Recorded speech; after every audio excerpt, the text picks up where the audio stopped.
Okay, let's get started with the at-risk meals. So today, if you are on, we're really just going over the administrative part of the at-risk program. If you want to know about the meal patterns, we have a separate meal pattern training. It's a 3-hour training. It's on the second Tuesday of the month. So it's in the afternoon.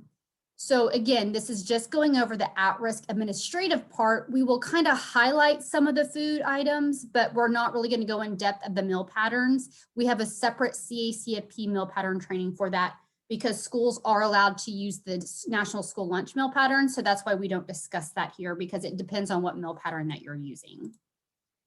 So again, this is the at-risk after-school meal guide. This was given to you if you're already on the program. If you are not on the program, I sent you the link to how you can download this.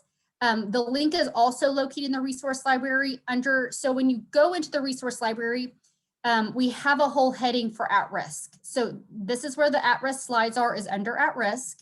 You'll find the guidance manual in there. It is split up, or we also have a 1-page that will send you the link that you can download yourself and either save on your desktop because it's a PDF file or print it out. It's just the file is so big, we can't send it and we can't even upload the whole document in one file. It's just too big. So when we go through this presentation, we're going to reference page numbers. So if you see anything that says ATR, I'm referring to the at-risk guidance manual, this manual right here. If it says TM, we're discussing the CACFP training manual. Now, everybody did get a training manual. It was mailed in September, but we always keep it also in the resource library under Center Manual. It's always actually up to date. So once we print that in September, sometimes we make little tweaks to it. Like we have a new consultant. The new consultant isn't up there yet. My goal is to get that up during Christmas break. So, but any current information will be in the manual online. So we're going to talk about at-risk. So it started with the Hunger and Healthy Free Kids Act of 2010. It offers federal funding to after-school programs that serve a meal or a snack to children in low-income areas. This is a component of the CACFP program. So therefore, if you are going to do this, it is under SDE CACFP. Now, something I kind of want to bring up because we have a lot of schools that participate in this program and they really need to understand, they call it the supper program. We really need you to start referring to it to at-risk or CACFP because it's getting really confusing. We have procurement reviews going on and I'm getting the person that's handling our procurement reviews keeps on emailing me saying, they keep on calling it the supper program, but it is CACFP, correct? Because they're having to make sure you're doing everything correctly. So we really hope that you guys would please refer to this. It is at-risk CACFP. I understand you might be serving supper, but this is the program that you are on. I also wanted to give a shout out today to, we have Mona King and we also have Becky Gilbert on today. These are some of the consultants. So I'm going to have them answer any questions. You all are muted, but if you can just put any questions in the chat and we'll answer them for you. So again, if you have any questions, please put them in the chat and we'll have Becky and Mona answer those questions for you. So next we're going to get to know your consultant. So on page 4 of the training manual, we do have your consultant listed there. So if you ever have any questions, please contact them. They're a great resource. They are the ones that come out and conduct the reviews. You can also call them at any time for technical assistance. What technical assistance means is during your review, we have to do the review. But technical assistance is when you can call us at any time and be like, hey, I'm not sure if I'm doing my paperwork correctly. Would you mind coming out and just taking a look at it? And that's what that is. It's not, we won't write you up at that point. I mean, if it's a review, we have to go through the review process. But technical assistance is when we just come out to answer any questions and help you make sure you're on the right path for your review. You can also call the state office with any of your questions. I will let you know, like today, due to weather in Oklahoma City, the State Department is closed. So we are all teleworking. Right before Thanksgiving, we were all back in the office and we were all back in the office at September full time, but right before Thanksgiving, they did have us start teleworking again. So some people are in and out, maybe a couple of days a week. You can call and leave a message. They are checking their messages, but another great way that if you want to contact us, and this is We've had this email address for a couple of years now, but if you email cacfp@sde.ok.gov, that goes to the entire CACFP team. And our team has, I don't know if you are aware, but has changed. So we have Cassie Riddell is the director of CACFP. We used to not have a director of CACFP or schools. We had a director of operations. They've taken that job and split it into two. We have Karen Davis, who took over Edgar's position. Edgar is doing Cassie's old position in our office. We have Jennifer Pryor, who's mostly handling like at risk. And she was a summer feeding monitor for us for quite a while. And so now she's joined our team. And we have Lisa King is still with us. Rhonda Stevenson is moved to our school side. So we had a lot of changes during the whole COVID situation. So if you want to always make sure that you're getting your information to the right person, email the cacfp@sde.ok.gov. It goes to the whole team. So everybody's checking that. So they'll get onto that as soon as possible. That's just the best way if you don't have to keep emailing one person. You can email questions, forms, whatever you need to. Now, just a reminder, we talk about this in all of with everything with CACFP, no matter the program you're on, but we talk about integrity. So all reviews are unannounced. They have been unannounced for several years now. Now, if you are a school, I want to let you know that, yes, we have been told by USDA to not do reviews this year for the school side. That has not been waived for CACFP. CACFP, we are still doing reviews. We may do them remotely. They may only come like one day because they do have to do a mill observation. They still may come on site, but we did not get any waivers about CACFP reviews. They will still all be conducted. So if you are up for review this year, you will still be getting an at-risk review. If you are declared seriously deficient through the administrative review, you will have to attend training. And you have 60 days of the exit conference to go to training. We have at-risk training and we do have meal pattern requirements training. The meal pattern requirements training is currently the second Tuesday of the month in the afternoon. At-risk training will be monthly, but we don't have it on a set date. It's just, it will be done once a month. So it's not but you can, to figure out when these trainings are, that's where you go to the training calendar. We have all of our trainings right now. We may add more, but we have all trainings through the month of April in that training calendar. So you have multiple opportunities to go to any of our trainings. We're also putting some online. So it's a self-paced training like you did if you did the civil rights training. So we are starting, this is being recorded right now because it will be a self-paced training if you choose to do that. Meal patterns will be up. It may be up right now. Infants will be up in a couple of days. And then this will be the next one that we will have as a self-paced training. If you know anybody that can attend the actual live training like this via Zoom, then they can do the self-paced training online. Again, all records must be readily available for review at all times at the institution. Again, your reviews are unannounced. We can come out at any time.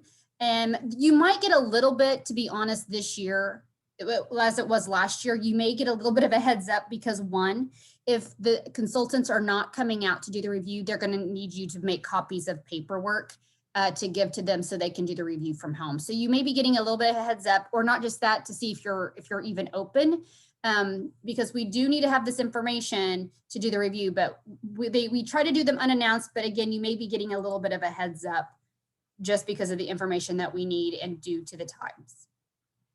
So this is our website. So when we were talking about the training calendar, this is the website that you go to. This is where the application and agreement is. This is where you can go to find the food buying guide. The resource library is located here. This is where our training manuals are. And we also have interactive forms. We have some forms that are in Excel. It's under the worksheet section in the resource library. That's also where the at-risk information to it. So everything I've been talking about with at-risk is located in there as well. And again, we do have the training calendar that you do. The only way you can access that is to log in with the application agreement. Now, the resource library, you do not have to log in to have access to the resource library. Anybody can access that without logging in. But the application and agreement and the training calendar and claims, those are the things that you do. Someone has to log in to be able for that to pop up or to access that. Now, you can fill out because I understand that we have some entities who have multiple people and they don't want to be responsible every time someone wants to go to training. You can fill out the certificate of authority. If you fill out the certificate of authority, you can put in there, I think it says, I should have printed that out. You tell them what you want to have access to, and you can just put read only. I think it just says read only. You don't have to give people access to claims or the application, but what they'll do is and send it to Cassie, or make sure you put Cassie's name somewhere on it, but you can send it to that CACFP website or that email address. You can put somewhere on there just training info only, and make sure you hit read only, because what will happen is that person will be able to log in. They will not be able to change anything. They can't go into claims. They can see the application, but they can't change anything, but it will give them access to, once they log in, the training calendar will pop up for them so they can go in and register themselves, or register if you want them to be in charge of registering everybody, but not have access to the application or the claims. So just kind of an FYI on that, you can give them access so you're not having to register everybody for training. So with this program, because again, we have a lot of schools on this program is October 1st to September 30th. It is that way for the National School Lunch Program, but some of our things, we do go back to July 1. But just to make sure, when we're looking at records, we're only looking from October 1st to September 30th records. So that's how you will keep your records for CACFP. Now, if you are new, or even if you want to add a new site, if you're at risk, this is some information that you're going to need to do in order to apply for a site. Now, we're going to need a management plan, or what we call a VCA, and I'm going to go over that more. It's something that is new, and it is coming along in phases, and I'll discuss some of that a little bit more, along with some other stuff that's kind of coming down the pike. You also have to check the NDL list, which we call the National Disqualification List. So what that means is CACFP has an NDL list. And if any entity or any person is on that list, they are not allowed to participate in this program for 7 years. So you do have to check and then send us the documentation to make sure they're not on the NDL list. You do have to be registered to look up people. And that information can be found in the training manual on page 271. So if you need access to how to or where to go to look up somebody on the National Disqualification List, please go to the training manual and get yourself registered. We will also need a license or a DHS documentation if a license is not required. Now, if you are a school, you are exempt from this, but we do have a form, and I'm trying to think if it's under at risk, that we have a form that you use, or it could be under multi-sided, that you can fill out, send it to DHS if you do not require a license. And then require documentation for any at-risk sponsor. So if you're a school district, all you have to do is give us your low income report, and you'll use the last low income report that is published. And we have that in the resource library. I think it's from 2020. If you are not a school district, we will also need an area map of where this site is located. We will also need the low income report data. And what people get really confused about, so say I'm a church and I want to feed kids at my location after school. So what I would do is I have to do a map, and I have to do a map of where I'm located. I have to do the map of what school district I'm in and what school sites I would attend. It's not the attendance of the kids that are coming to your program. It is, if I lived at the location where I'm serving meals, where would I send my kids to school? So just because I'm just going to make up some information. So say where I serve meals would be in the XYZ school district. It'd be A elementary, B middle school, and C high school. But the kids that I'm mostly servicing, there's another district really close, or another school that's really close, and it's XYZ. That's mostly the kids that are attending my facility. It's not where the kids go to school. It's where, if you lived at the church where that site would be. So it'd be A, B, and C. I hope that makes sense. If you need more information, you can reach out to us and we can give you more information about what that means. But a lot of people get very confused about who's attending. Again, if you're a school district, all we need from you is your low income report. We do not need an area map because it's kind of, you are the ones that are dictating. The low income report, it can go by elementary school, middle school, or high school, but it does have to be an attendance area of over 50%. If that school district is their free and reduced is under 50%, then that site is not eligible to be on this program. And again, if you see on here, we have in this little blue box, it says ATR, page 24, 27. So this is referencing the at-risk manual, pages 24 through 27. So again, you can always use these slides to go back and reference any information that you need. So this is really, really important. This has been in our slides for a while. I mean, for when we do our big training manual slides, but it's really important right now. You need to make sure that you are updating any changes that occur. With COVID, we've had a lot of people doing things that are not in their application agreement. Again, we are still doing reviews. We are still sending out letters. We are still doing things. And if your information in the online application and agreement is not correct, then the people that are not, they're not getting the correct information. Something else that we've had issues with is now with the training calendar, as I mentioned, it's going, if anything that we send out in the training calendar, so if we're sending out a notification or any emails that regarding training, we're using the email address that pops up on the business maintenance page under contact for CACFP. Now, please go in there and look to see who that is, because they're going to be getting all of the information that anybody in our department sending out. That's who the consultants, if they email, they usually email that address as well. I've talked to somebody, they're like, well, we're not getting any of the emails, and it was a church, and it's because it was the pastor who was the contact, but the pastor has nothing to do with this program.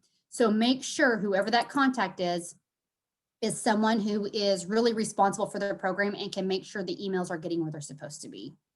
If you are an institution and you are contracting food services, you must submit a contract to us annually. So this is like if you're contracting with the school district or with another entity to provide meals.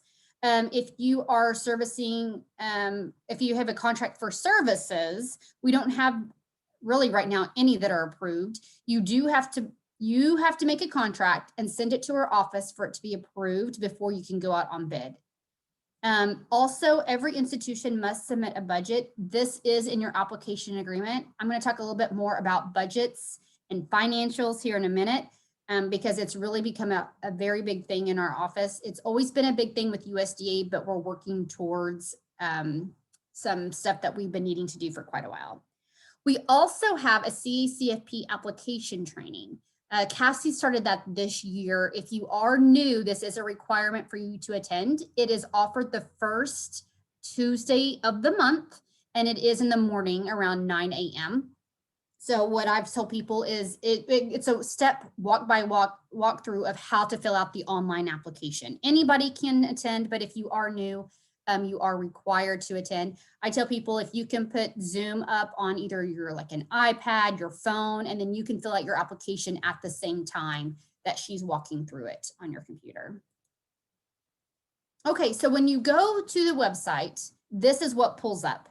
As you can see, I need to move this slide a little bit, but if you look into the left-hand column underneath the apple, if you scroll all the way down to the second to the bottom, that's the resource library. So that you can, again, you can obtain a lot of this information without having to be logged into the system. But you do have to log into the system. Again, when you do that, the training calendar will pop up. And I think the training calendar pops up kind of underneath the resource library. I think it's one of the last ones on that list once you log into the system.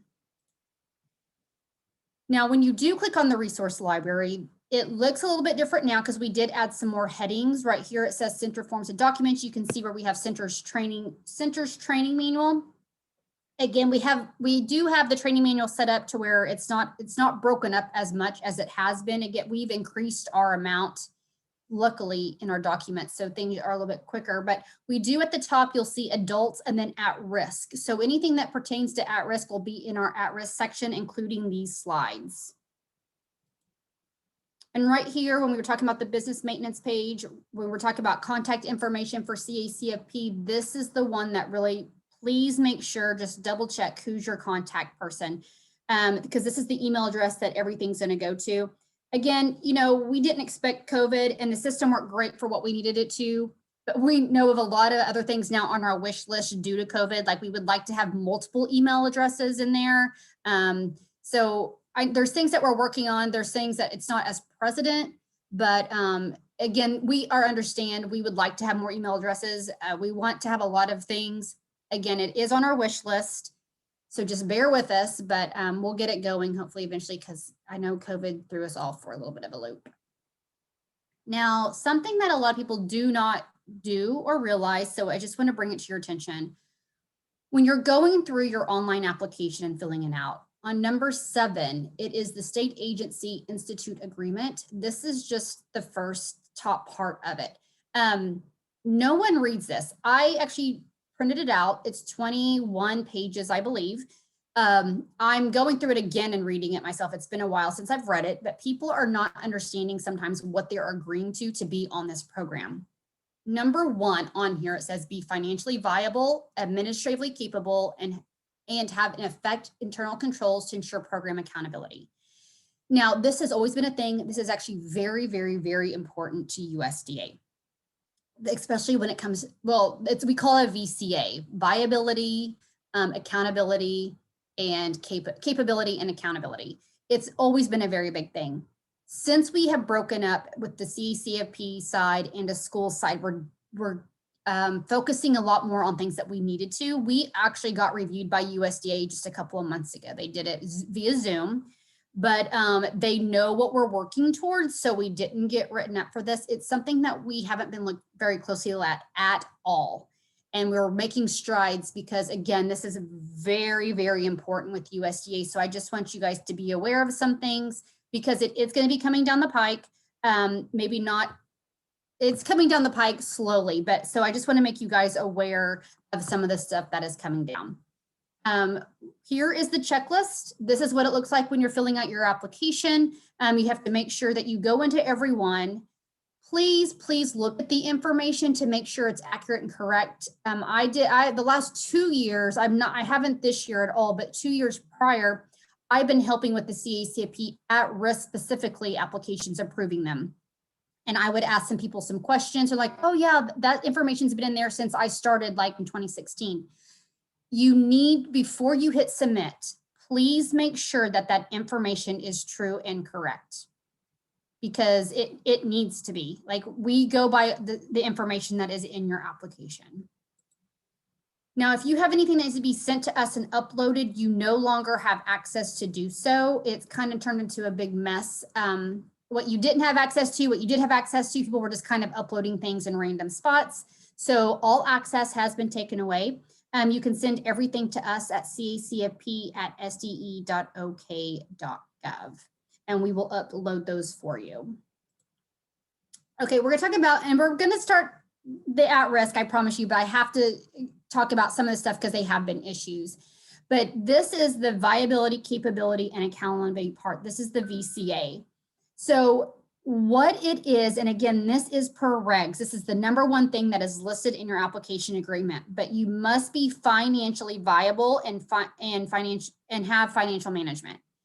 So what does this mean? It means that you do not need our funds to keep your doors open. The whole point of this program is to feed children. We understand that, but if you are not relying on our funds to help you, I mean, we're helping with the food cost. Yes, we are, but it's to provide your kids more nutritious meals. That's why one reason you can't be on this program unless you're in a lower income area is because they want to give kids better nutritious meals that they may not have access to unless you were on this program. So the whole point of the program is for us to give you money to go back into CACFP to provide better meals for these schools, or for the schools, or for the kiddos. Now, if you are not financially viable, if you are struggling financially, or you're in the red, then we can't let you on our program. It's actually, I mean, it's a rule per USDA. So we haven't been doing a good job of checking the financial aspect of CACFP. Now, if you're a school district, we monitor you, we understand you're a nonprofit, but we look at your OCAS codes. But if you are just a regular institution, we have to make sure that you're financially viable. Or if you're getting supplemented, say if you're a nonprofit, say with a church or with some facility, a hospital, as long as you're getting supplemented, we have to see all your financials. You must, again, have adequate financial resources to operate on a daily basis, to pay your bills during any interruptions. Since I've been on staff twice, there was a lag in payment due to USDA. So you cannot be relying on our funds. You have to be, it's just, what we do is we give money to provide more nutritious meals that the kids may not, the money has to go back into the program. So you have to also be capable. You have to be administratively capable. You have to have adequate staffing and the ability to manage your operations to be in compliance. The other aspect of this is accountability. You must have program accountability. You must have oversight for like record keeping, the cost for the program, your training, and your monitoring. So this is kind of, I'm going to start talking about the VCA. So if you are SD last year, or if you are new, because we're phasing this in, you are required to fill out what we call a VCA. Now, if you're a school district, we're going to use your audit that you have to submit every year that you get done, because your audit's going to tell us more information about this. But the VCA is about a 7-page document, I think, but it asks for your financial statements. It asks for your cash flow. It's going to ask for an organizational chart. It's going to ask what the job duties are of those people that are on the organizational chart, because we have to make sure you are, again, accountable, that you have the capability of running this program, and that you are financially stable to be on our program. Now, I was kind of talking to Cassie today, again, about financials, because we want to eventually do a financial training. And we do a multi-sided. So if you have multiple sites, we do talk about the budget aspect. But what people aren't understanding is this is a business, like you are a business. And so when we're looking at your financials, we have access. We have the right to ask for anything that we need to make sure that you are financially viable, accountable, and capable. So, and this has happened to me at a review. I had USDA with me at a review. And when we asked to see the profit loss, which was her bank statements, what we found out is that she was transferring funds from one bank to another. Once you commingle, or once you're using, like if you have multiple bank accounts, or if you're transferring funds in and out, we have the right now to look at both accounts, because you're using that for CACFP. So anything that you're using for CACFP, we have the rights to ask to see that information, because again, we really have been lagging in doing the VCA properly, and we are doing that now. And we've told USD that we are, so we have to, again, do what we've been told. So I just want people to know that financials are going to be a much, much bigger deal than what they have been in the past. And they're going to be like, well, you've never asked for this before. And a lot of it will probably go through our office. It won't be through your consultant. But that is correct. We haven't been asking for that before, but it's something that we haven't been doing a very good job of in the past. So again, I needed to tell you guys that, because we don't want things to come as a shock or a surprise to you when we're asking for any information or documentation. So we were talking about the reviews. So last year, the state auditors have requested that every review that we do, that we get copies of every single piece of paperwork that we look at during a review, including the day of observation. Now, it has come in handy because of COVID. So a lot of our consultants are doing the reviews from their homes, from their desk, and maybe only come out to do a mill observation. But this actually is not coming from us. This is coming from the state auditor. So yes, right now we need copies of every single thing that you do. We have to have a copy of it for the consultants. Now, we get this question quite a bit. Who's responsible for paying for this? It is the center.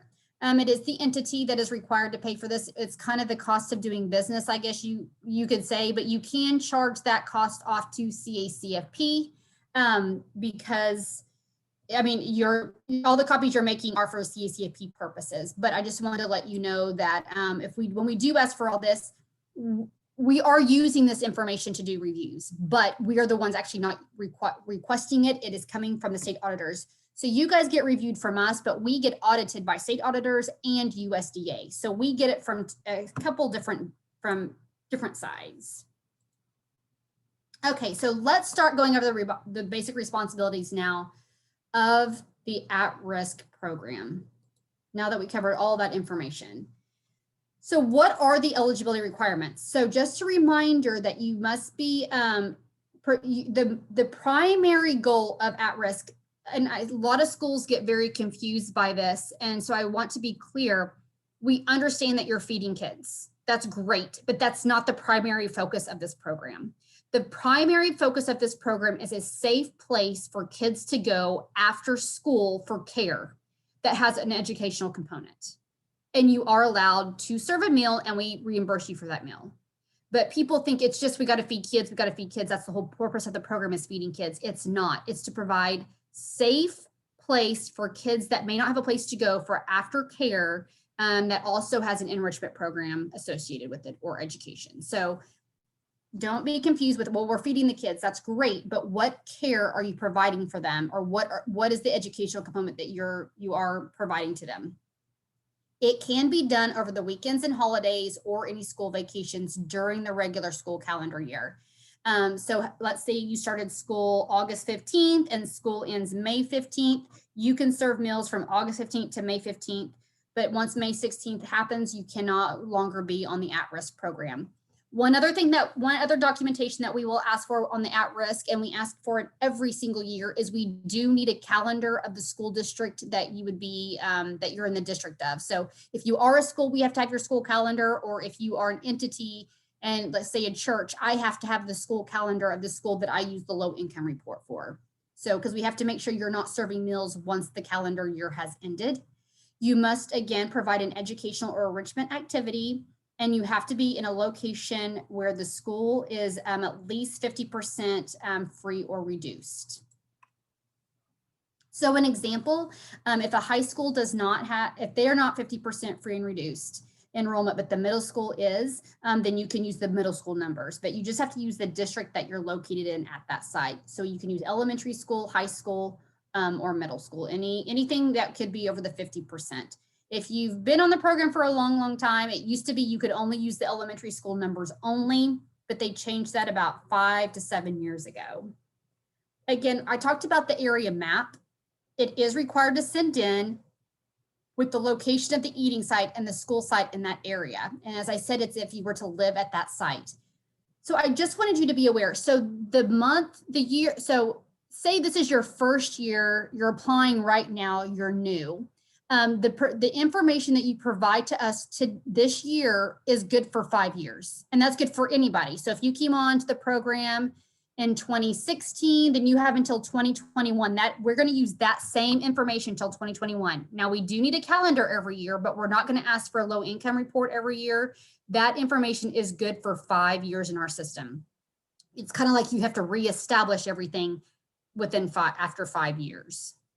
So if that school, say 1 year, the year that you come on, they're 50% free and reduced, but maybe this year they're 30% free and reduced, we're not gonna, that information in our system is good for 5 years.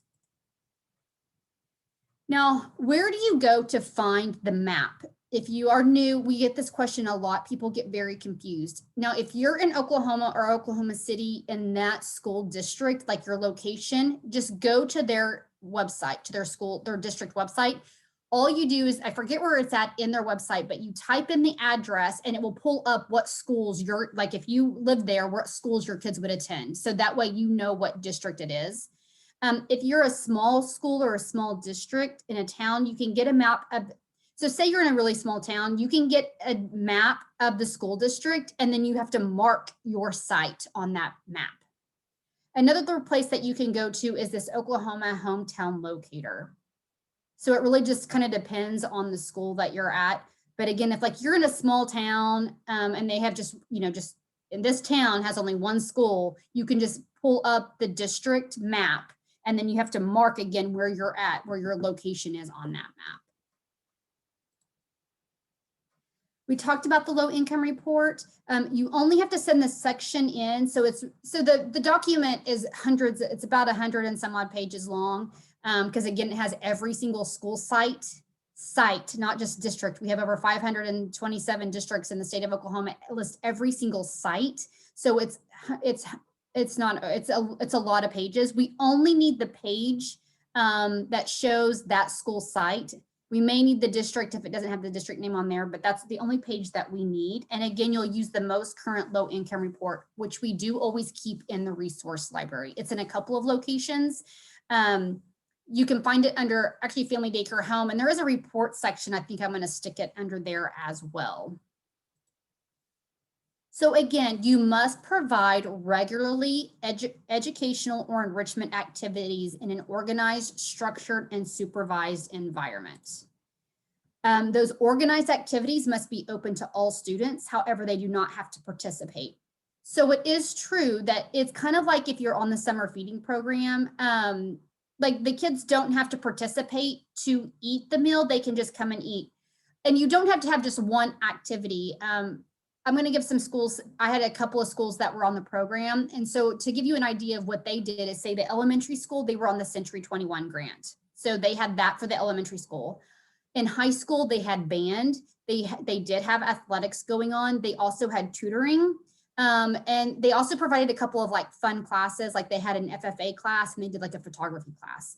So what was really neat about this school is what they did to get their high school more involved is they sent out a survey of things that they would like to have. And those were some of the ideas that they wanted. So they offered a lot of different activities. Again, like with the sports, athletics, not every kid's going to be in it, but those were participating in the at-risk program. But so say I have I'm a parent, I have two kids at the school. My elementary child is in the Century 21 grant, and then I have a middle schooler. Well, the middle schooler is not in any activity, but maybe they just stay there and do their homework until their other sibling gets done. Both of those kids can eat, even though one isn't an enrolled activity and the other one is not. You do have to have enrolled kids in some of these activities or educational components. And again, this is all in the manual on page 8. So who can participate in at-risk? So it can be any school-age child through 18, unless they turn 19 during the school year. So again, this is only for kids that are in school, in a school-age program. Person with a disability who meets the requirements of a person with a disability, it must be participating in an approved after-school care program, and they must consume the meals on site.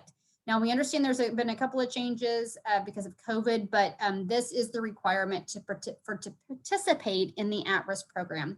Now, we had someone in one of our trainings talk about the disability. There is an age requirement. We use the state of Oklahoma's persons with disability age, and that is the age of 21. So just so you're aware, if a person is disabled, they have to again be, the age of 21 is what is defined in the state of Oklahoma for a student. Now, athletic programs are allowed to participate, but it can't be limited just to sports teams. So I can't be a school and be like, hey, I want to have the at-risk program and I'm only going to do it for my football kids. You can't do that. They can be a part of the program of at-risk, but you have to have other activities available. It can't be limited to just to sports. You're going to have other activities for other kids. So even if you just have a tutoring program, then you have tutoring and athletics, but it can't be just for athletics only. So meals and snacks may be reimbursed if they are after the school day has ended, or if it's on a weekend or holiday, including a vacation period during the regular school calendar year. And I'd already discussed that, how if the school starts school August 15th and ends May 15th, you can serve any time during August 15th through May 15th, but May 16th and August 14th, you can't serve at-risk meals because the school calendar has ended. Now, this is something, because some schools are like, well, wait a minute, I'm confused. It has to be after the school day has ended. A school operating 1 hour longer than the traditional day of the 6 hours, that's a traditional day in the state of Oklahoma is 6 hours. You may be eligible to serve and claim meals during that 7th hour. I will state you do have to send us documentation, and this will be every year that you have to do this. We're going to ask to see your bell schedule, or what I've told people to is it's the schedule that you give your accreditation officer. So it can be within that you have to have 6 hours of instructional time, but that 6 hours, it cannot include lunch or recess. It has to be complete 6 hours of educational time, instruction time. So we have a couple of examples. So if a school's instructional time is from 8 to 3, you would not be able to serve meals until before 3 o'clock or in the 7th hour, because you only had 6 hours of instructional time. So your situation would have to be after the school day has ended. Now, if you're a school whose instructional time is from 7:45 to 3:45, they would be able to serve during the 7th hour or after 3:15 if the lunchtime was dedicated at 30 minutes.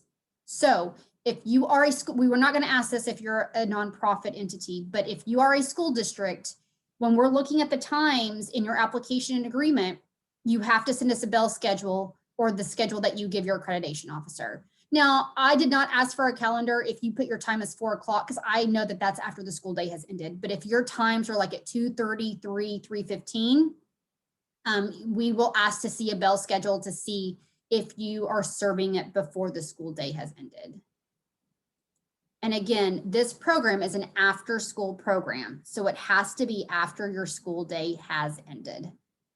And again, in the state of Oklahoma, instructional time is considered 6 hours. So technically after 6 hours, even if you go longer, it is considered after a school day. Oops.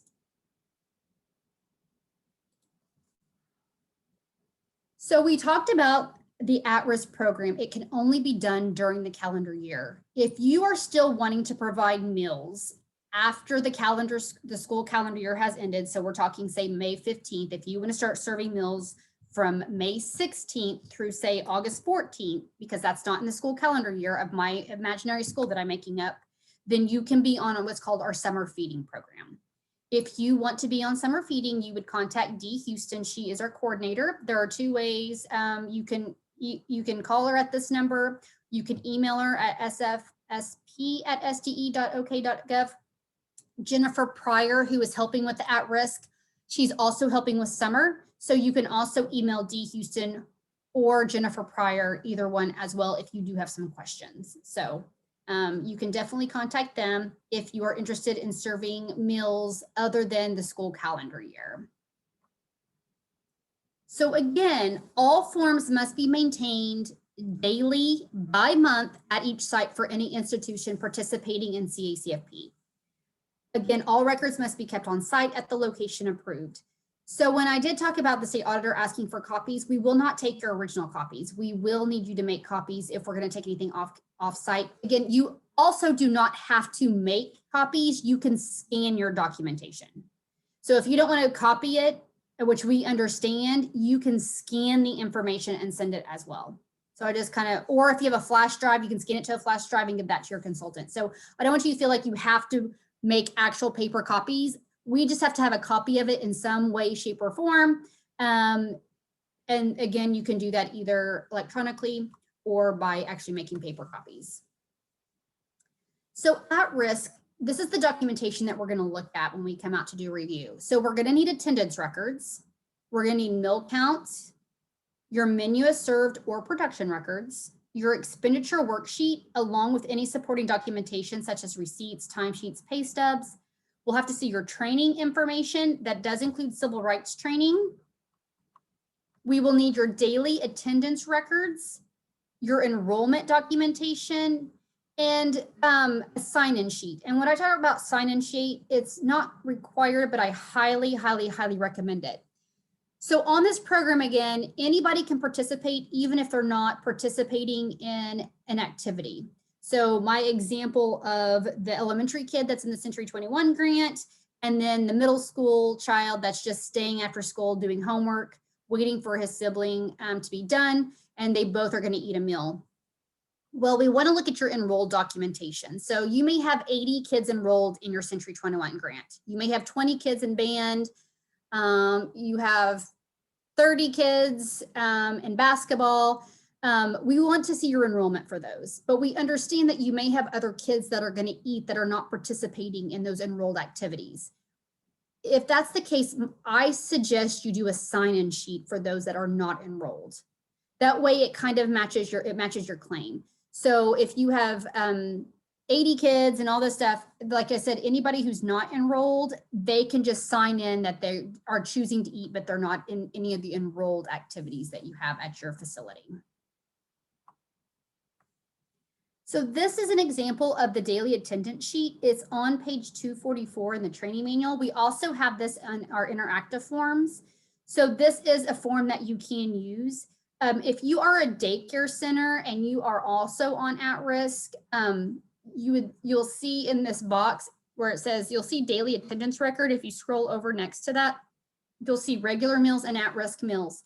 If you do participate in both, if you're a daycare center and you have a daycare center and you have kids at your daycare center enrolled in your at-risk program, you do have to keep separate records. So make sure you indicate to us if this is your at-risk records or your regular center records. This is again a form you can use. You're not required to use as long as the information is equally, it's equal to this. So if you have something that you're using and you just want to make sure that it's something that would be okay to use, I would definitely reach out to your consultant because they're the ones that will approve that. But again, all you do is you just put like an X that they were in attendance that day, or however, check mark however else you want to do it if they're in attendance. But again, we do have this electronically, so you can type all the names in and then just print this out every month. You will also need a meal count worksheet. This is on page 245. Again, we do have an electronic version of this. What you do is you'll tell us what, so for instance, we'll say it has the date. We'll say on the 1st, you're serving, say, supper and maybe a PM snack. You'll put the number in the supper and then you'll put the number in a PM snack. That's just the 1 and 2 is if you had shifts. Like our daycare centers have shifts, like they may do a 2:30 PM snack for their kids that are there, and then they do a 4 o'clock shift for the kids after school. So that's all the 1 and 2 means. But you will put your information there. Again, if you use our online one, it will calculate everything for you. It's really nice. So I may even think about making an at-risk meal count worksheet only, just, I think it'd be a lot easier to do. So if you do see, we do have at-risk column, or I guess we have at-risk at the top, I'm sorry. But I think I may try to make a meal count worksheet for at-risk only because this form looks a little bit complicated if you're not a daycare center, you're just only on our at-risk program. So again, we talked about if you are a center and you do have, and you're also on at-risk, you do have to keep separate records. Okay, food purchasing forms. Now, you do have to have, you are required to keep a food purchasing form if you have an itemized receipt. So this is something that you would get from, say, Target, Crest, Research, Sam's, just any of those receipts that you get. You have to use the food purchasing form. You must attach the original and entire receipt. If you cut the receipt off, it may cut the date off. If it cuts the date off, we can't use the receipt because we don't know when you purchased. Any items that do not count towards a reimbursable meal must be put in the non-reimbursable section of the form. So again, this form is used. So if you say you go to Walmart, you have the receipt. You make sure you list everything. So a big thing that I tell people, so on the deal with the receipts is you can make a copy of the receipt, but we also must have the original receipt. And the reason why is we understand that they may fade. That's one reason for the food purchasing form is because it could fade. One is because sometimes on these receipts, they're not very detailed, so we don't know what it is. An example is I was conducting a review and it had something like HP 365 RL or something like that. And so I was like, because it was on the receipt and they just transferred that to the food purchasing form. And I go, well, what is this? And she's like, well, I don't know. So she called Walmart to find out it was ink. So for her printer, because you can, if it was totally used for the program. And so I was like, well, next time you need to put ink on here, and then you can put in parentheses that HP 365 number. But if you don't know what it is, that's what the part of the food purchasing form is we need to know what that product is. So if it's kind of a weird thing, please tell us what it is, but you can put what the receipt says next to it. Now, there is a time when a food purchasing form is not required. Now, it's not required if you use a vendor or if the invoice or receipt is detailed. For instance, it may tell us the weight, size, price on the receipt. So an example of this is, say you're using a vendor like Cisco, Beneke, Tankersley, US Foods, and on there it will say that you bought 10 cases, which is 4 gallons of whole milk. It's very, very detailed. Again, the Walmart receipts, the Reesers, the Crest, the Brahms, they're not very detailed. So that's why you must use the food purchasing form. Now, I'm going to stress on this because we're having some issues. If you are going to use a pickup or delivery service, like for instance, Walmart or Target does grocery pickup or delivery, it must be the receipt after the food has been picked up or delivered. So if you're give us a receipt that's pending, then we're going to have to disallow it because we have to have the final receipt, because a lot of times, I don't know if you've ever done this, like I do the delivery. I have my food, I have my groceries all delivered, and they may substitute something on me. They may be out of something, so they take it off the receipt. So that's why we have to use what is after. If you use the form that is that says either pending or it says something else, but if it's not the completed receipt after it has been picked up or delivered, we can't use it.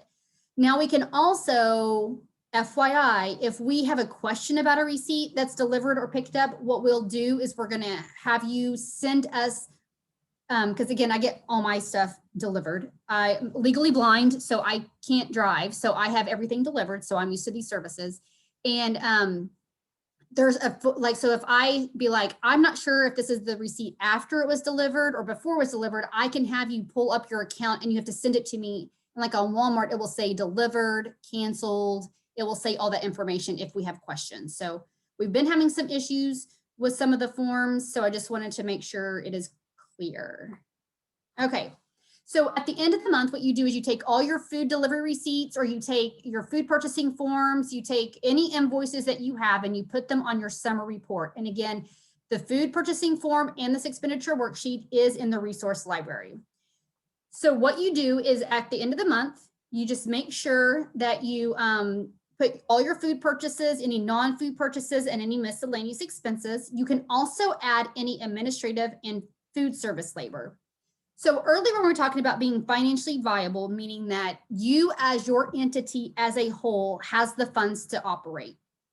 That is what being financially viable is. That means we need to see that you're in a profit status by your company or your facility or your entity or your center. Now, the reason for the expenditure worksheet is because we have to make sure you're in a nonprofit status with CACFP. So what that means is we have to make sure that you are spending, so if we give you $1,000 a month in reimbursement, we have to ensure that you are spending all that money or more on our program.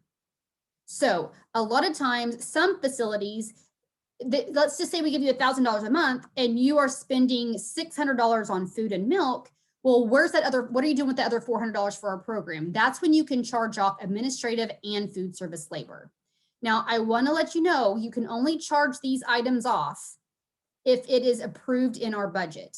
And again, it's only what you're doing for CACFP. So if you're, say, a school district and you have some people that help you after the school day, like you have some people that come in only for CACFP and they work 2 hours a day to help prepare meals, then you can charge off their entire salary because all they're doing is working for CACFP.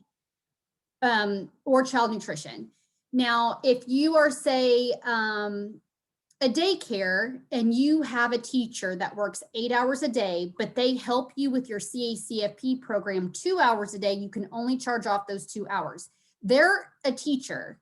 They are with the kids for 6 hours. So you can't charge off all their labor unless it's what they're doing for our program, not just, oh, well, I need this money, so I'm going to make sure.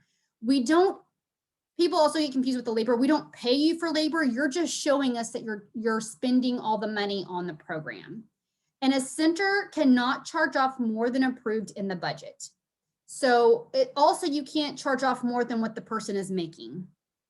I had a situation, I was at a center and they put on there that the cook, her labor was $1,000 for the month, which for this center, for 8 hours a day, every day, that would be very reasonable. I asked to see her timesheets because we have to see her pay stubs. And when I got her pay stub for the year, she only made $1,200 for the year.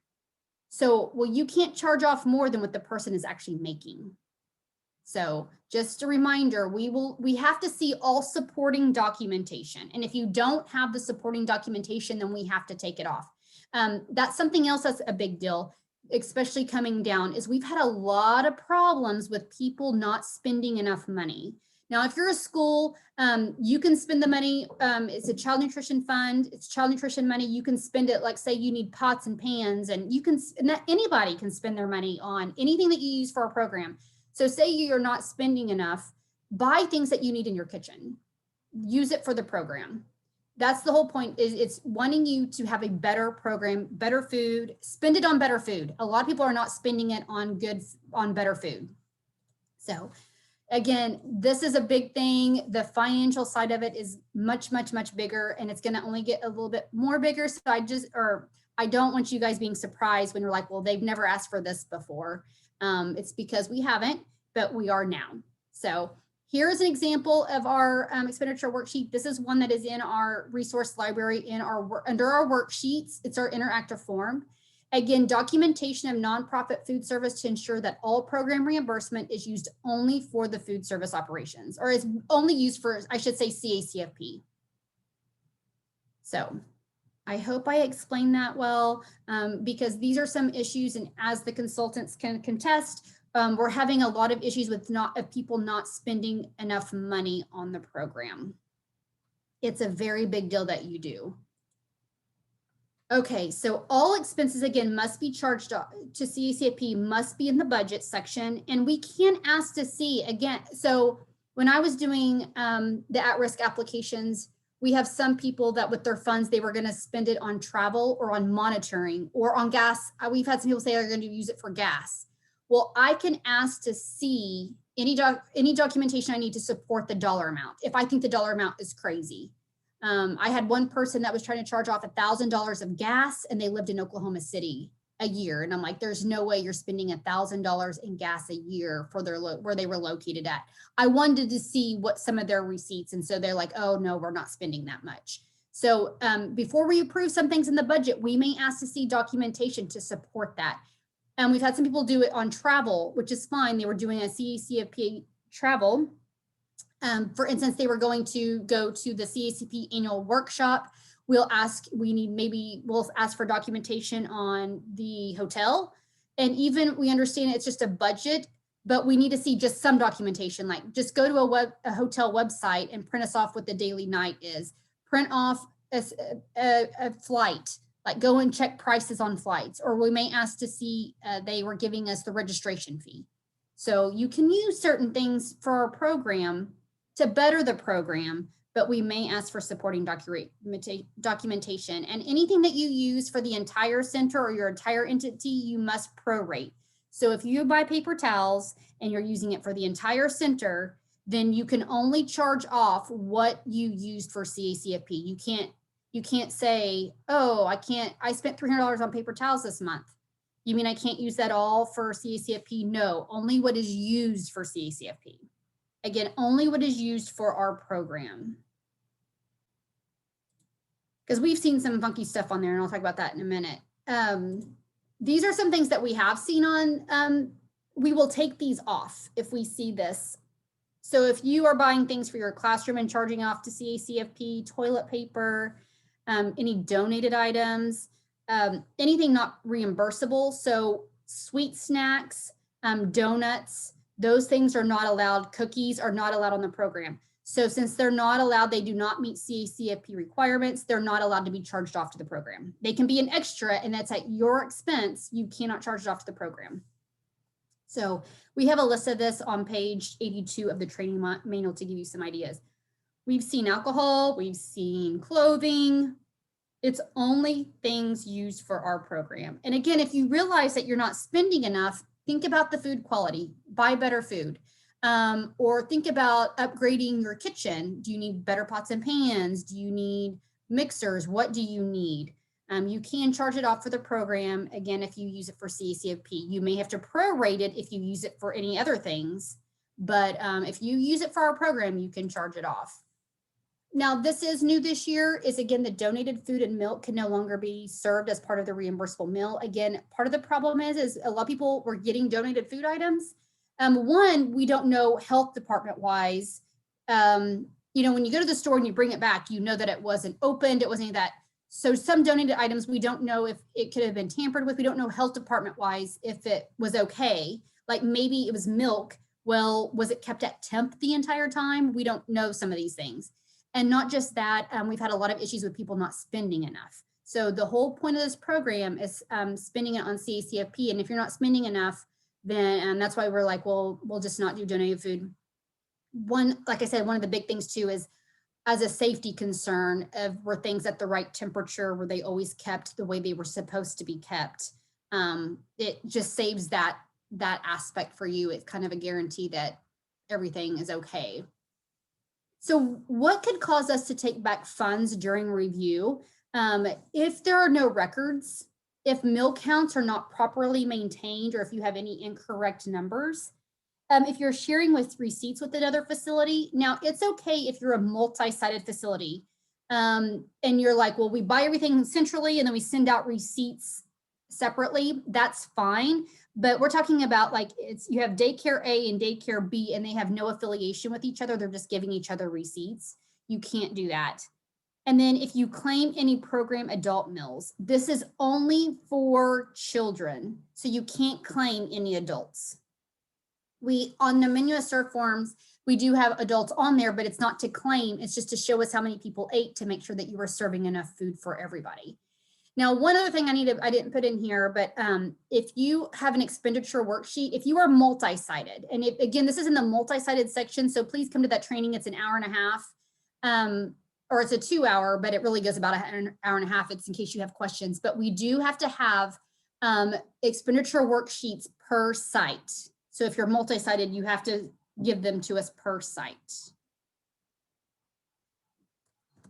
Okay, some other things that can cause an overclaim is if you have food items that you indicated as being served on the menu serve form, but receipts do not support or show that enough food of the item was purchased, and you don't have any inventory to back that information up, then we'll take back those meals. So milk is a good example of that. Say you needed 30 gallons that month, and you bought 15 gallons and then you didn't have it in inventory. But we can do it with anything, not just milk. Milk is a good example, but say you serve 50 pounds of cheese and we look at your receipts and there's no cheese on your receipts and you're not keeping inventory, then we can take back every meal with cheese. We have to have supporting documentation to prove that it was served. Okay, let's go over some other requirements. We've been talking about an inventory. It is not required. I would love for an inventory to be required, to be honest with you, because it just protects you. We have two. We have what's called a purchased inventory, and then we have purchased foods and a milk inventory. Now, if you're a school district, you are required in general to keep a purchased food inventory and a commodity inventory. So you're already doing this, so it's a great thing to do an inventory. When we look at receipts, your food purchasing forms, or your expenditure worksheet, we can only look at the month of review. So today it's December 16th, and if I were to come out and do a review for November, if I can't look at any receipts from October, I can only look at receipts from the month of November. But if you keep inventory, I can look at anything on your inventory. I also think it's super smart business practices. I was in the field for 10.5 years, and I've seen a lot while I was out there, and especially some of the territories that I've had. I would tell people about an inventory. I'm like, you want everything to match. So what if you as an owner went out and bought 50 pounds of hamburger meat? And so that's on your receipt. And then you serve 20 pounds that month. So you should have 30 pounds left over to use in the next month. You'd put that on your inventory sheet. But what if you start noticing that you bought 50 pounds and you used 20 pounds, but you go to your freezer and there's no more meat? That's kind of, I think, why an inventory is very important. Because I've talked to this about several owners, and they said, yeah, how did you know we have food that keeps missing? And I'm not saying it happens to everybody, but it sometimes does happen. I'm like, well, that's why if you keep an inventory, you're also keeping a dollar amount of things that are missing. So you're having this dollar amount that you can keep up with. But it's just, everything should match your menu. So your receipts should match. You should have a receipt. Say you bought 50 pounds of hamburger meat, and then your menu is served forms or production records and your inventory should all match.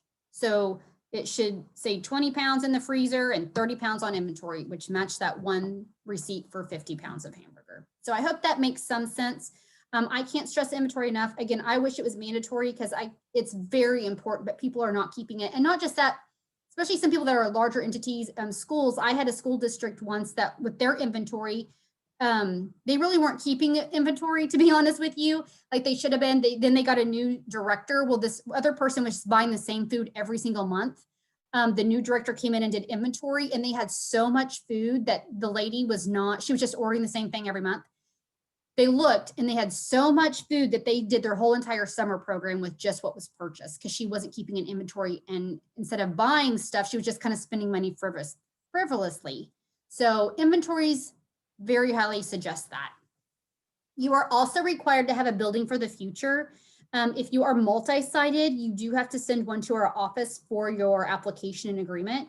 This must be distributed to all parents participating in the program. Now, this is what one looks like. If you are a school district, we don't have a problem with you, instead of distributing this, just putting it on a bulletin board.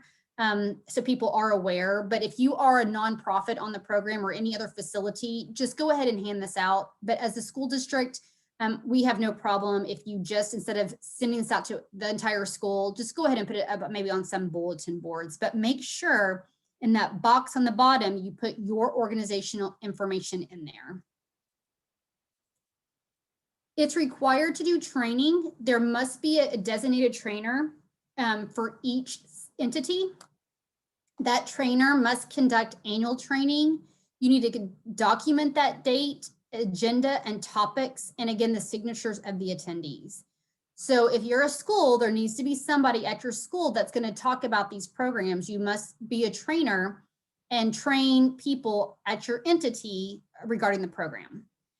You must keep a sign-in sheet of these trainings, and you have until September 30th of each year to complete the training.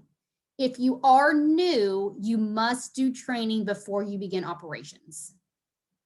But essentially you have from October 1st to September 30th to provide these trainings. So what are some of the trainings that you must be provided? It must be over the meal patterns, CACFP. Now, if you are a school and you're not doing CACFP, you're doing National School Lunch, we'll accept that. Over the reimbursement system, accurate meal counts, claim submissions, claim review process, record keeping, and civil rights. Now, we have the conference style meeting. You can do it either that way or one-on-one. The only way you can do an online or self-paced is if like you're national, you have to set that up and have like a post-test and a pre-test. But again, you can do this conference style or one-on-one. If you are a school and if you do civil rights training, we will accept the school civil rights. You do not have to do civil rights again for CACFP. I will state, so we do have civil rights training in the self-paced. We did one in October, but we also have it self-paced. You can go to the resource library. There's instructions there on how to get on and do that. It's self-paced. So if you can only do part of it and then come back, we'll give you a certificate. Once you do any of our self-paced trainings online, it will spit out a certificate. We will be asking on some of the other trainings to please send that to Cassie. There will be instructions out there, but you don't have to with civil rights. But if you can have either each person do it on their own, or you can have a group of people do it together. And if you do that, it will only spit out a certificate for the person who's logged in. Make sure you have a sign-in sheet for everybody else. And you don't have to have an all-day training. It can just be a 10-minute, 20-minute excerpt.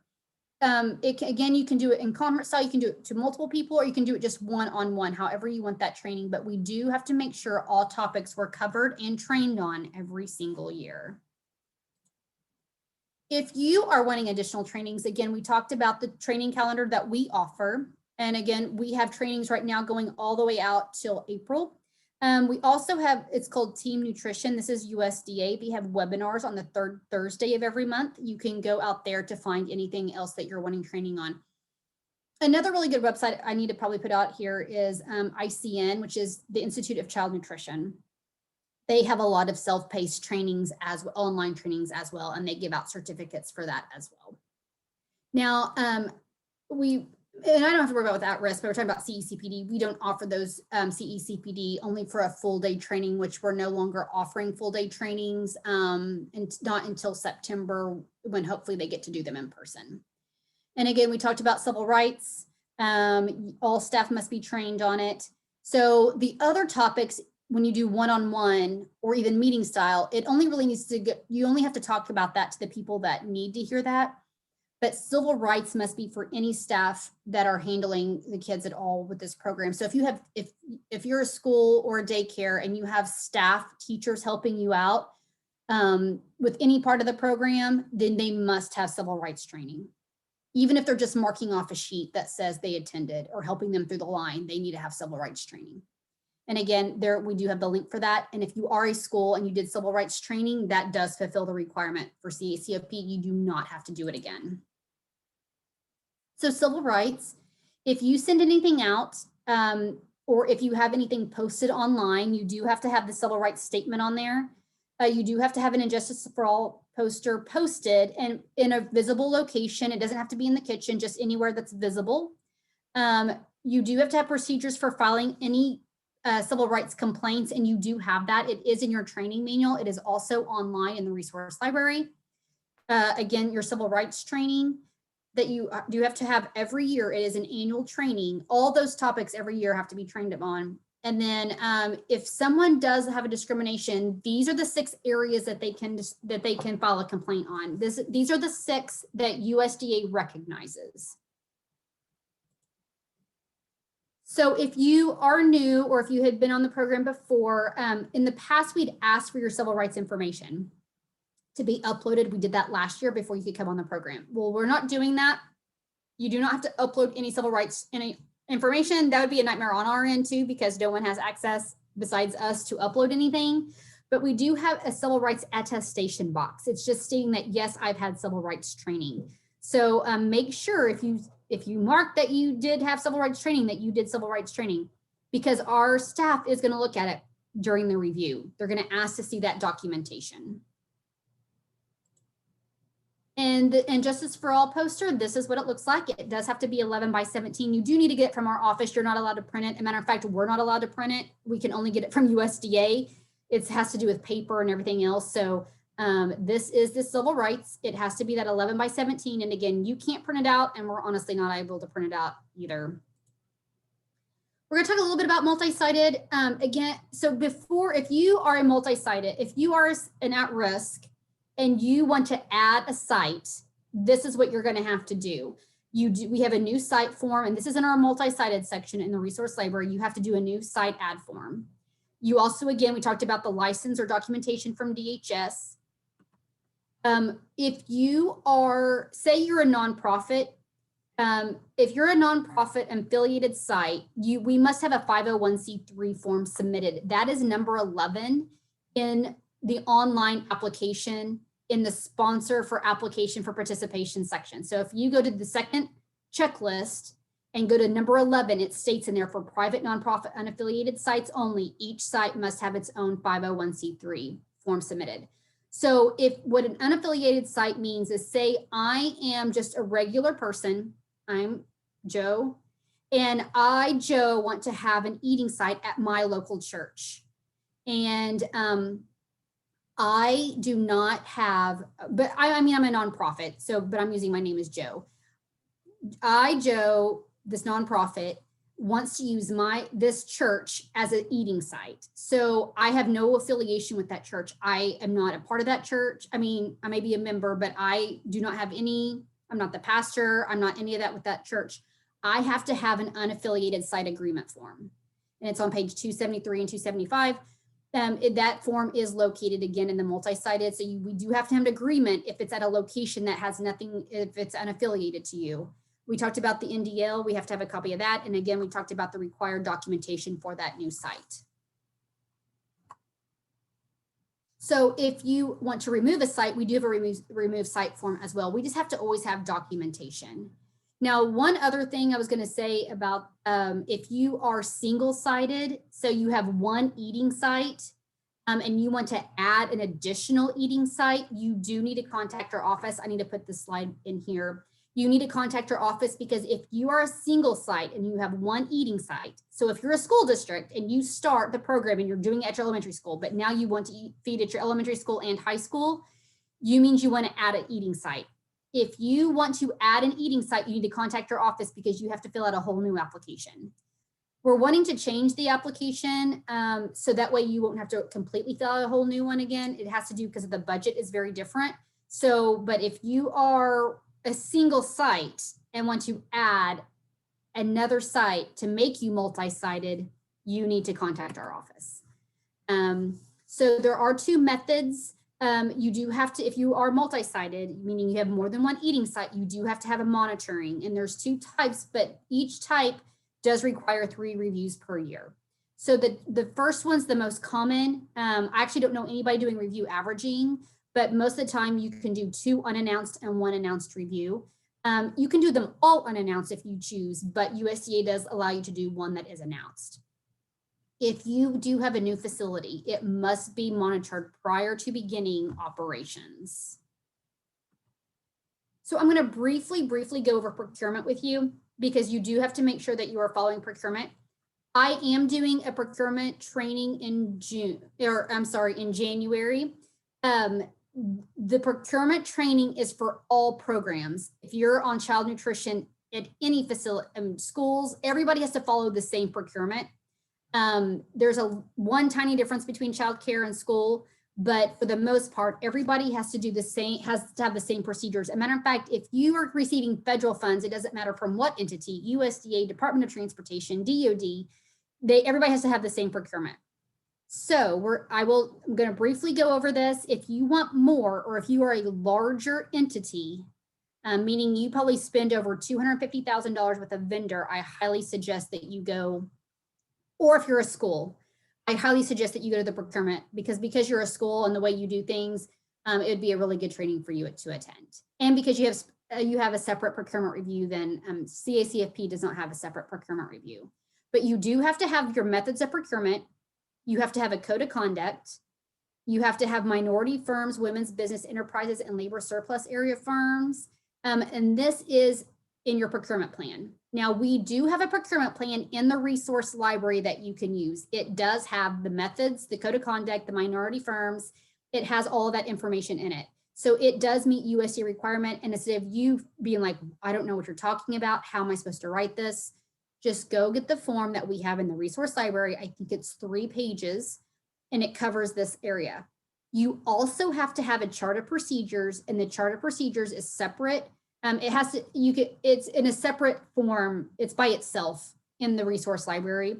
It will be with your procurement plan, and then you must have protest procedures, and it's a separate form in there. Just print those 2 things, print the procurement plan, prototype, chart of procedures, and protest procedures. What the chart of procedures is that tells us the item. So let's say milk. The next column says, how are you purchasing it? So you'll tell us the method of your procurement, which we'll go over here in just a moment.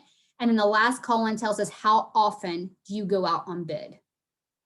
So then the other thing is if you have any contracts over $25,000, you do need to have a non-kickback affidavit. I'm really going to go over the informal procurement methods today. I'm just going to briefly touch on the formal, just so you are aware of what it is and to kind of let you know if you should really go. So the procurement training that is also going to be provided, it covers the entire process of procurement, from the procurement plan to awarding the bid to managing the contract. It goes through everything. So it'll be about, I think, 2 hours long, but that's what that training is about. Now, people get very confused between micro purchasing and small purchase. I'm going to break it down to you exactly what it is, because people tend to just look at the dollar amount. When they look at the dollar amount, they're like, well, I spend less than that, so that's what I'm doing. That's not the case. What the dollar amount does is if you are spending over that amount, then you are required to do the next one over that. But it could be $5. Like we'll talk about small purchase, and it could be over a $5 item, but it depends on how you're purchasing it, how you're going out on bid. So what micro purchasing is, it means that you are distributing the wealth. You are buying from multiple vendors. You don't do any price quotes. You don't check prices at all. The prices are reasonable, but you don't check prices. You just go and buy from multiple people. Again, we call it spreading the wealth. And it has to be products that are similar or dissimilar. So I'm going to give you some examples. And most of our daycares are probably going to do micro purchasing. Actually, to be honest, you're probably doing small purchase. You just don't realize it. But what micro purchasing is say you're buying your food from Walmart, from Crest, you buy your paper from Staples, you buy some products off of Amazon. You are buying from multiple sources. And when I say multiple sources, I'm going to say at least 3. But you're buying things from your program from multiple sources. You're not checking prices, you're just buying it because you need to buy it. So that's what micro purchasing is. You're not checking prices, but you're buying from different vendors. You're spreading the dollar amount wealth. Again, you're buying paper from Staples, you're buying products from Amazon, you're buying food from Highland and Walmart and Crest. That is doing micro purchasing.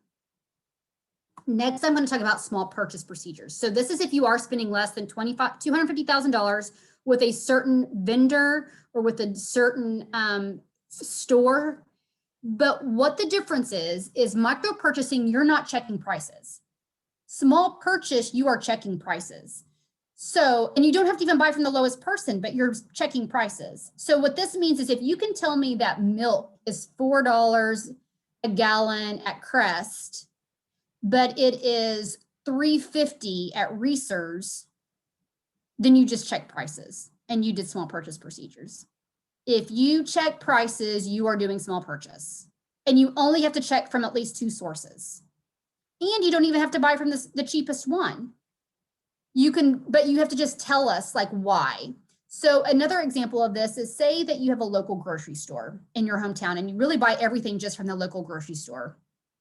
You just have to tell us that you have to check prices, and you can say you check prices at Walmart, but their prices may have been cheaper, but they're also say 50 miles away. And you have to think about labor cost. So it was cheaper to actually buy local because between gas and labor to go shop. Or say I've heard of some centers saying, well, I just shop at Walmart because I can do grocery pickup. And again, it saves on labor, but they don't buy from anybody else because they just want the pickup. Well, what you need to do is then you have to go check prices from somebody. You can do it like once a year, but you still have to explain to us why you're only shopping from one person. Is it because you can do the grocery pickup? It saves time and labor, like you're not spending 3 hours a week shopping around, you know what I mean? You're saving that cost with labor.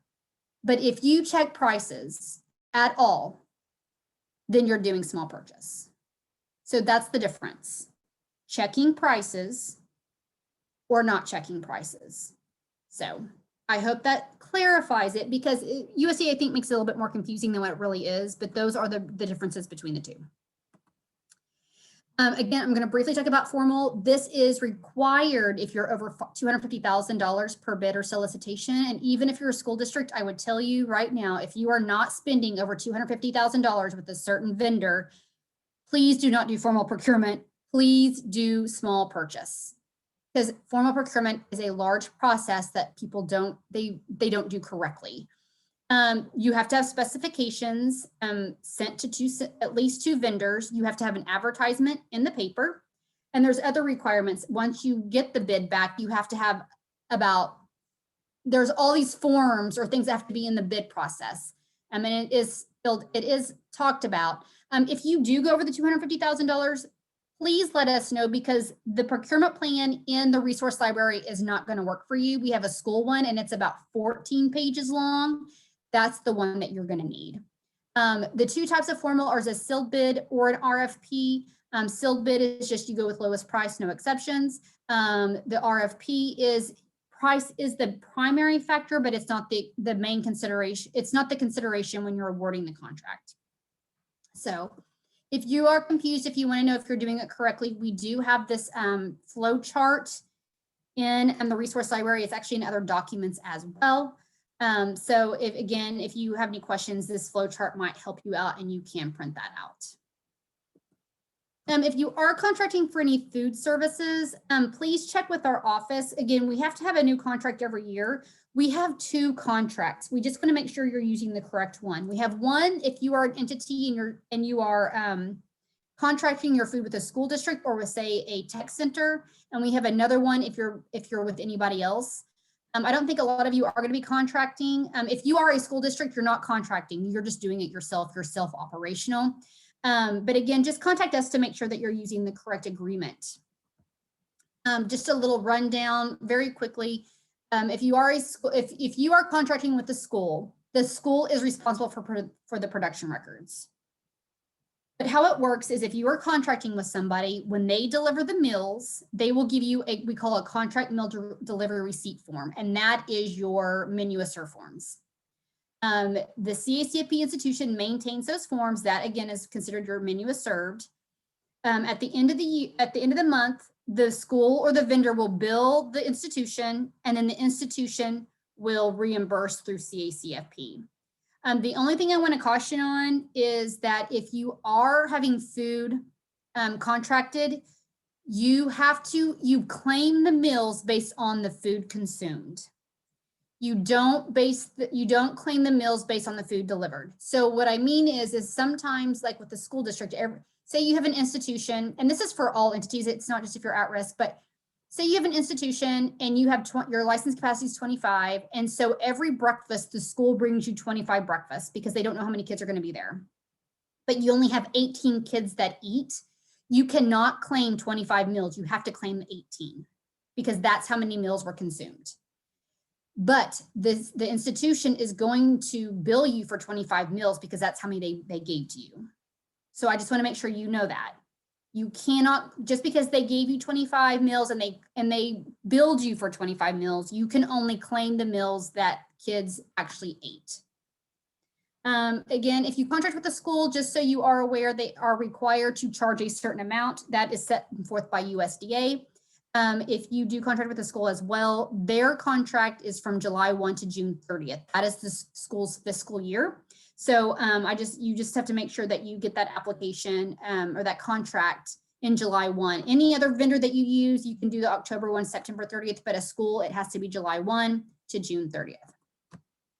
So very quickly, I'm going to go over the highlights of CACFP, because if you are a school and if you're trying to determine what meal patterns you want to use, I just want to make sure you are aware of the differences between the NSLP and the CACFP. Or also, if you are a director and you really don't handle the meal pattern requirements, I just want you to be aware of what some of the highlights are, because if you notice anything, then so that way you're not sitting through a whole meal pattern requirement, you're just kind of aware of certain things. Meals, so when we talk about meals requirements as well for at risk, it must be all kids eat for free. Schools may use your commodities or your USDA foods for your snacks or suppers. The meals must be eaten on site. The meals have to be served during program time, and children must be enrolled in either an Even Start, Head Start, or a school. Again, we talk about school age. What does that mean? It means if they're in an Even Start, Head Start, or in school, those are the only people that can participate in this program. It's not meant for anybody unless they're school age kids. Only 2 meals per day may be served. One can be a main meal and one can be a snack. That is it. And we talked about too that a school that you have to follow CACFP meal patterns. Unless you're a school, you have the option to choose. But you can't just flip back and forth. Whatever you choose, you do have to do for their entire year. I'm not going to go really over with them, but this is just a brief. This is the NSLP meal patterns. It is there, as you can see here, this is just what it's required for you to serve for the week. You do have to do the weekly subgroups. You have to follow all of that if you choose to do NSLP. If you do, I think, said that, I may have Becky and Mona look into that further. With CACFP meal patterns for at-risk, this is them as well. It is on page ATR 39. So if you want to look at the at-risk manual, it gives you what is required to be served for at-risk. So what is the meal requirements as well? We have you have to serve the 5 components, which is milk, fruit, vegetable, grain, and meat. If you do a breakfast, you can do milk, fruit, or vegetable, and a grain, but most of people do supper, to be honest. And then the snack requirements, 2 of the following 5 components. You can have milk, fruit, vegetable, grain, or meat. You can only have 1 as a beverage, so you can't do milk and juice together. But again, you can have 2 components. You also are not required to serve a beverage, meaning you don't have to serve a juice and you don't have to serve milk. You can do cheese and crackers or apple and peanut butter, and maybe just give them water. So, but you just can't do 2 beverages. Now, schools are the only ones that are allowed to do offer versus serve.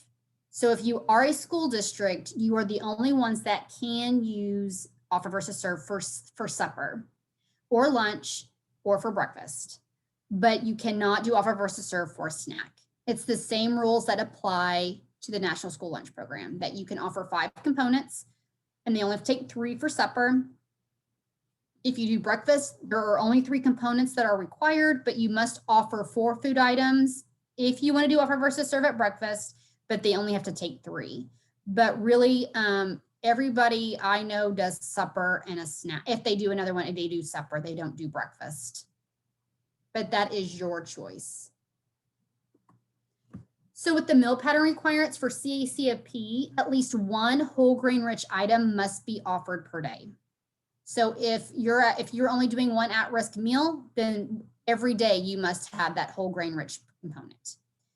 The CACFP meal pattern requirement is your cereal may only contain 6 grams of sugar, and you are not allowed to do any grain-based desserts. Some of the grain-based desserts listed here, again, these cannot be served. These cannot count towards the program. So you can't do cookies, and cookies include vanilla wafers. You can't do breakfast bars, Nutri-Grain bars, Pop-Tarts, cinnamon rolls, granola bars, donuts, cookies, cakes, brownies. Again, these items cannot be served on the program. When CACFP came out with their meal patterns in 2017, this is not allowed. So that's why we said if you do the National School Lunch Program, these are allowed on the National School Lunch Program. These are not allowed on CACFP. So that's why you can choose which meal pattern you choose to do. Schools focus mostly on sodium, and then daycares focus a lot on sugar as the things that they kind of limit. If you serve yogurt you can only have 23 grams of sugar per 6 ounces. If you do the CACFP, you are allowed to substitute a meat alternate up to 3 times a week for breakfast. And then juice can only be offered once a day on CACFP. This is for all programs. If you want to serve a meat alternate, this is kind of a rule of thumb. If you look at the meal pattern requirements, like the actual charts, this information is on there. So it just kind of gives you an idea that if you want to serve yogurt, and you need 1 ounce of meat, then you have to serve at least 4 ounces of yogurt to meet that 1 ounce equivalency. Peanut butter is a 2 tablespoons equals 1 ounce. So this just again gives you an idea if you want to do any meat alternates, how much you have to serve to equal 1 ounce. Again, these are just some things I want you to be aware of. If you, and this is for all programs right now, because this is information that goes for the food buying guide. So again, if you buy a rule of thumb is if you're buying cheese that's individually wrapped, it's probably what we call a cheese product. If you look into that gold box, it says cheese product. These items are not allowed on CCFP. They're not creditable. You cannot serve them and it meet the meat alternate requirement. So I wanted to say too, on the food purchasing form, to give you an idea, like you can serve this cheese if you would like. You can put it on your food purchasing form because it's an ingredient. So say you do a bologna and cheese sandwich and your kids just like this cheese better. They eat the sandwiches better with this cheese than they do with a real cheese. If this is the case, then this can be an ingredient to your reimbursable meal because the bread is reimbursable and the meat on there is reimbursable. This is just, this one item in particular does not meet towards the meat requirement. This can go in your food purchasing form as an ingredient, but like your donuts, your cookies, anything that stands alone that the kids eat on their own, that's not a part of a reimbursable meal item, then it cannot. Another example of a cheese product is Velveeta. So if you're making macaroni and cheese, you have the macaroni noodles and you're adding Velveeta to it, the Velveeta can go on your food purchasing form because it's an ingredient to make macaroni and cheese. And that macaroni is reimbursable as your grain item. You just can't use the cheese from Velveeta as a meat alternate because a cheese product is not a meat alternate. So I hope that kind of makes some sense. I hope I didn't confuse you more. If I did, I'm sure Becky and Mona can clarify that in the chat. This is something else. Again, this is for all programs. We've been very lax for, I literally say the last 20 years on lunch meat. This is nothing new. It's just, we have been laxed on this. So starting this year, if you do not serve a creditable lunch meat, we will take back the meal. So I will suggest to you, you can do, if you make your own pimento cheese using real cheese, if you use all beef bologna, that counts. But if you do anything that, if you serve something, what is creditable is if on the label, it reads exactly as stated in the food purchasing column in the food buying guide. If it has a CN label, so a lot of schools will get CN labeled meat, or if you have a product formulation statement. But if you don't want to have to do that and just kind of be safe, go with beef bologna. Or a lot of times we're talking here about turkey and ham. So this is the example. You pull up ham. This is all the ham. I mean, there's multiple pages of hams in the food buying guide. This is the food buying guide from the internet. And here's the food as purchase column. I just selected one, and what would have to say on the package is pork, mild cured, fully cooked, chilled or frozen, ham with natural juices, smoked without bone. Now there is a footnote. The footnotes in the food buying guide are all located in one area online, but that's what would have to say. Now, if you're just a store, like a small entity, and you're buying your stuff from Sam's or Walmart, if you were to go into Walmart or Sam's or Crest or any of the grocery stores, and you walk over to the section where all the cheese and the meats are, if you buy any of those pre-sliced meats, then those are not going to count. I can tell you that right now. Where you're going to find these products is at the deli section, and they're going to have to slice it for you. So, you may not want to deal with that. That's why I said you may want to go ahead and just go with the beef bologna, maybe make your own pimento cheese. If you make your own, you can tell us what's in there. You can make canned, do chicken salad, tuna salad. You may want to start doing stuff like that instead of doing ham or turkey. Now, I will tell you there is if you look in the food buying guide, it's called turkey ham. It's just turkey ham. I have seen it in the deli section. Jenny O makes it. It's called turkey ham. Have it sliced. 1 pound of turkey ham, the last I saw in the food buying guide, 1 pound, which is 16 ounces, would give you 11.4 1-ounce servings. And I had a lot of schools that did that as well. So you can do a turkey ham.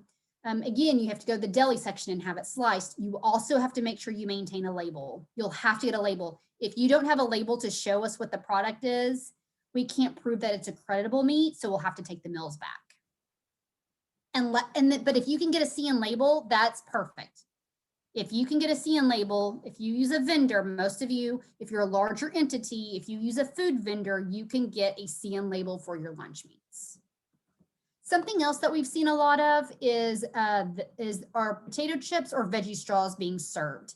Now, these items are not allowable on the program. These are a vegetable. Well, they're not a vegetable. They're made with vegetable. So these are a potato chip, and then the other one, the first ingredient, I can't remember what it is, but it's a potato or it's another vegetable. These don't count for anything on the program. The only things that count are any chips that are made with corn, cornmeal, or flour. So we're talking Fritos, Doritos, Cheetos, Sun Chips, or tortilla chips. Those are a grain. But these cannot be served and used as a part of the component. You can buy them, but you can't charge them off to CACFP. You can serve it, it's an extra. It does not count towards the program. We see this a lot. So reminder, if you're doing field trips, this is usually a big time too when we see it is at field trips. So we talked about the food buying guide. I'm not sure if you're aware, but we have a food buying guide app. Again, I'm not gonna go big into a lot of this stuff. I just want you to be aware of the food buying guide app. It's great. It works with your iOS or Android phones. So if you don't want to have to use the big book, there is an app that is available. Another thing to know what foods are creditable on the program. Another really good one is we have what's called the CACFP Crediting Handbook. It is located in the resource library. This may look a little bit familiar to you. There's pages like this in our training manual. The training manual is not updated. This came out when we were going to print, so our training manual is not up to date. I'm actually hoping they take the information in the training manual out. This is what we call the Cliff Notes versions of the food buying guide. This is part of the meat alternate section of the CACFP handbook, crediting handbook. So you can look here at bologna and it says, is it credible? It says maybe. And then it gives you comments. So it says it's credible when it's free of byproducts, cereals, or extenders, or if it's CN labeled. And then it gives examples of binders and extenders, and it also gives you examples of byproducts. That's why we say you can buy all beef. So anyway, it's a great resource, like refried beans. It tells you, yes, it's creditable. And then see page 1-12 of the food buying guide. And again, you can use refried beans as a meat, or you can use it as a vegetable. So, but this is the meat section. So it's just telling you that you can serve it as a meat and then where to go to find more information about it. So it's a great to know if there's something that you can and cannot serve. Go look here first. And then I'd use the app second because the app is much easier to read than the food buying guide book. So again, when we come out to do a review, make sure your cook has these labels. If you are buying anything with a CN label, if you have any breakfast cereals, any yogurt that you serve, if you have lunch meat that you are buying based on what the food buying guide says, or any whole grains, we have to have labels. So just make sure the cook is keeping these labels, because if these labels are not kept, we will take those meals back because we can't ensure that what you're serving is whole grain, or that your breakfast cereal or your yogurt is under the sugar requirements. So, or if your lunch meat even meets. So again, I just want to make you aware of, just make sure that your center is keeping those labels. So with the menu as served forms, again, we talked about this more into the meal patterns, but I just want you to be aware to please have the menu as served forms. Now, if you're a school district, you can still do the production records. You can do production records regardless if you're doing the CACFP or the National School Lunch Program. Now, I've had a school ask me, can we use the menu as served form all the time? And no, you cannot. The National School Lunch Program requires the production record. It requires that form because it gives a lot more information and detail, and you do offer versus, a lot of you do offer versus serve. The menu as served forms is not as detailed. You can only use the menu as served forms if you are using the CACFP meal patterns. So you do need to be very detailed. Like right here, if you're looking at it, like for lunch, they have 2 pounds of 20% fat meat. They did 1 pound of spaghetti noodles. With green beans, they serve 2 15-ounce cans. You have to be very detailed. We have to know weights. We have to know full quantity amounts. We have to know what you served. And to make, because we have to look into the food buying guide. The one thing that I tell people, because again, I know this is the cook who's doing this form, but this is a way to go look at their records. If you're not the cook, go look at the records, take a look at it. And if it doesn't look like a recipe to you, so that meaning if that cook wasn't there and you had to go in and make spaghetti for that lunch day because nobody else was able to cook but you, would you be able to make that spaghetti based on the information that they provided in your menu as served forms? So I just kind of want to throw that out there. Just make sure that they're being done correctly. If it's not detailed, if it doesn't show quantity, do not put slices of bread. Every slices of bread are different. We will take back meals. So again, we just want to make sure that the description amount are either cups, pounds, ounces, but you have to be very specific. So again, I just want you, because someone has to oversee everything. So I just want to make sure you are aware of what we look at when we come out. If you want more about this, we'll talk about it in the meal pattern requirements training. And then again, I just want you to be aware of if you do CACFP or if you not serving one whole grain rich item per day can cause an overclaim. If you serve juice more than once a day, if you serve lunch meat that doesn't meet requirements, you serve a grain-based dessert, serving food items not found in the food buying guide that do not have a CN label or a product formulation statement, insufficient quantities or quantities not listed on the menu as served form, or if you do not have any delivery receipts. So these are some things that can cause us to take back funds. And then reimbursement, the rates for CACFP are determined in July. Reimbursement is allowed again for one meal and one snack. CACFP at-risk revenue may only be spent on child nutrition programs. So if you are a school district and you're getting NSLP funds and CACFP funds, you can use it for child nutrition. For all child nutrition funds, you can buy things in your kitchen or anything that you need with CACFP funds for but it only can be spent for child nutrition. If you are a school, we'll look at your OCAS reporting. That's what we'll have you pull for your expenditures. And these are the codes that you will use. So your claims, you cannot, and this actually goes for National School Lunch as well, you cannot claim after 60 days. Payment notices should be kept on file. So once you claim for CACFP, once you've been paid, go back into your claim, go to the claim summary page, go down to the bottom, and it says print payment notice. Print that. And the reason I say that too is because sometimes maybe someone didn't hit certify. Maybe somebody else has to certify the claim and they didn't do it, and that payment notice never shows up. So that's why it's really important to print that out so you know that someone certified it and you got paid, because it's happened before where it never got certified and it was past that 60 days. And then if you need any other information regarding what records to keep, we have a monthly record keeping checklist that might help. It's more daycare specific than it is for at risk, but we do have something out there just in case. So claim revisions. This is something, it was actually always kind of been required. We've really laxed on this in the last 5 years. We used to require it. It just got lax because we had so many kind of crazy things that happened in our office and sudden changes. But if you need to make any revisions in CACFP, you must fill out what we call the CACFP claim revision form. I believe it's in center documents. It's just, we have to have a paper trail and a justification on why the claim is being revised. So, I mean, it could be because you transposed numbers, you forgot, anything like that. But it does have to be sent to us first before we can revise the claim. So we do have documents like the ones I was talking about that are in the resource library under the worksheets, but we also have a small, I mean, it's not very big at all, a little at-risk section. It starts on page 231 for the paperwork.